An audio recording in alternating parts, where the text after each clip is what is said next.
Section 4. Parallels between Jesus' day and today. The period of the Second Advent is parallel to the time of Jesus. The situations unfolding in Christianity today are similar to those which took place in Judaism at Jesus' time. Let us examine some of these parallels. Today's Christianity, like the Judaism of Jesus' day, adheres too rigidly to institutional authority and ceremonies, while internally it is corrupt. At the time of Jesus, many priests and scribes had become enslaved to ritualism and legalism, and their spiritual life was corrupt. Therefore, Jews with sincere faith flocked to Jesus, that accused heretic, to slake their spiritual thirst. Similarly, in today's Christianity, many leading clergymen and priests are captive to their authorities and enamored of their rituals, while their spirits grow dimmer each day. Hence, devout Christians are wandering about the mountains and plains in search of the true path. They are seeking new leaders who can guide them out of this spiritual wilderness and show them the way to the inner light. Christian leaders today, like the Jewish leaders of Jesus' day, will probably be the first to persecute Christ at the Second Advent. Jesus came to found a new era which would fulfill the words of the Old Testament proclaimed by the prophets. He did not limit himself to repeating the words of the Old Testament, but gave new words of truth, fit for the new era. The Jewish priests and scribes criticized Jesus' words and deeds based on their narrow understanding of the Old Testament scriptures. Their mistaken judgment led them to deliver Jesus to the cross. Similarly, the purpose of Christ at the Second Advent is to build a new heaven and a new earth upon the foundation of the spiritual salvation which had been laid by Christianity in the New Testament age. When he returns, he will not merely repeat the words of the New Testament given 2,000 years ago, but will surely add new words of truth necessary for the founding of a new heaven and a new earth. However, those Christians of today, whose minds are narrowly attached to the letter of the New Testament, will criticize the words and deeds of Christ at his return based on their narrow understanding of the Scriptures. Therefore, it can be expected that they will brand the Lord a heretic and persecute him. This is why Jesus foretold that at the Second Advent, Christ would first suffer many things and be rejected by his generation. When people receive revelations about Christ at the Second Advent, or hear his words, they will respond in ways similar to the way the Jews in Jesus' day responded.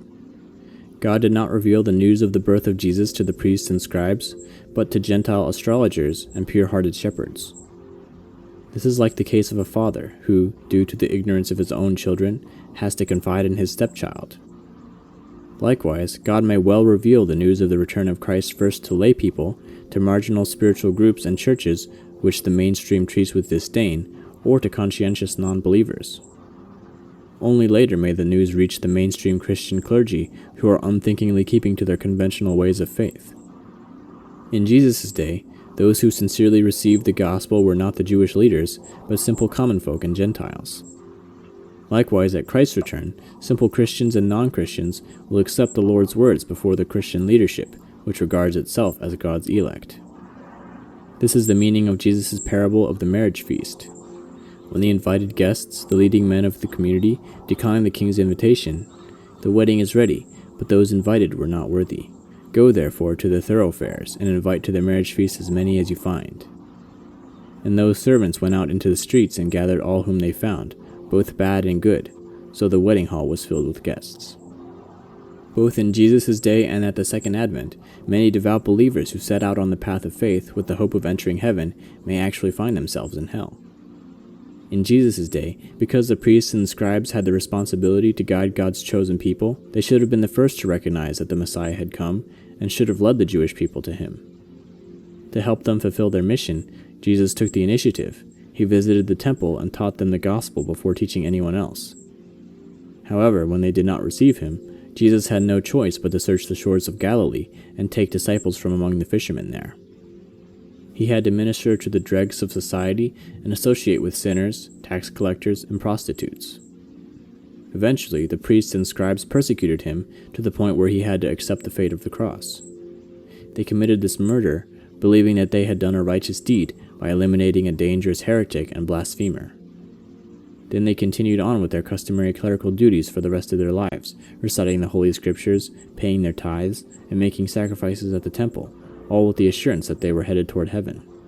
Instead, after they passed on, they found themselves most unexpectedly in hell. Ironically, the very path upon which they had set out to reach heaven had led them astray. Recognizing that similar events may occur in the last days, each of us should seriously examine ourselves. Many Christians today are dashing on a path which they believe leads to heaven. Yet if they take a wrong step, their path may actually lead them to hell. This is why Jesus once said that he will rebuke many devout believers in the last days, even those whose dedication is so strong that they can cast out demons and perform miracles in his name. I never knew you. Depart from me, you evildoers. In truth, no one faces a more precarious situation than believers who live in such a transition period of history as exists today. No matter how much faith we have demonstrated in our lives, if we, like the Jewish leaders of Jesus' day, take the wrong step of turning against the returning Christ, all our efforts will have been in vain. Of these people, Daniel had said, "Many shall purify themselves, and make themselves white, and be refined. But the wicked shall do wickedly, and none of the wicked shall understand, but those who are wise shall understand."